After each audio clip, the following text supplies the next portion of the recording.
I'd like to give you a small analogy that will help you understand this issue. Why are hearts sealed, or why is that mentioned in the Quran? Some of you or many of you are familiar with exercise, working out, right? So imagine somebody got into an accident and they're in the hospital, and they're in a hospital bed for 6 months, and they haven't moved their legs for 6 months to a year. When they get up, are they able to use their legs?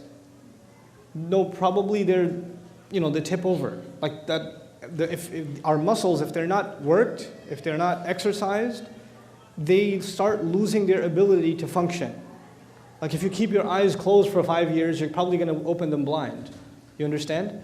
The ability to accept guidance, the ability to reason in a fair way, in an unbiased way, is a God-given muscle that we have, a spiritual muscle that we have, an intellectual muscle that we have.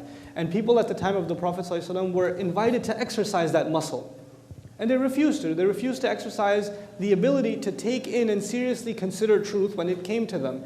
And you continue to deny that capability you have inside you, the exercise. You refuse to think, you refuse to think, you refuse to use your heart, you refuse to be sincere. And guess what? Eventually your heart is no longer capable of what it was originally capable of. You lost that muscle, you lost that ability. And that is an analogous way of explaining what does it mean when a heart is sealed. It is not something that's a person has a belief system and therefore their heart is sealed. That isn't the case. An atheist could be atheist for philosophical reasons or for psychological reasons. And we don't know what's going on inside somebody's heart. We don't. As a matter of fact, on this issue, whose heart is sealed and whose is not sealed, my favorite example in the Quran is that of the worst character probably mentioned in the Quran, who even shaitan would probably want an autograph, Fir'aun. Fir'aun, okay? I mean, declares himself God, the Pharaoh. For those of you who aren't familiar with Arabic, the Pharaoh declares himself God, committer of like massive genocide, all kinds of hedonism, ego, pride. You name it. You name the vice, he's got it. You name the vice, he's got it.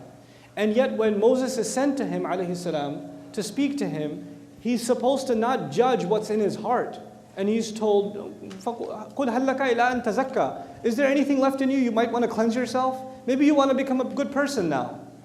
Maybe even you can change. Killer of babies. Even you can change. I mean, you would think, if you think of heartless, you think of a murderer, and the murderer of children? I mean, it's beyond imagination. And yet his heart is not condemned yet. Even he's given the opportunity. So the idea of hearts being sealed, the final bit on this answer, the idea of people's hearts being sealed is not something you and I have privy to. We do not have access to know whose heart is sealed and whose isn't. And thank God for that.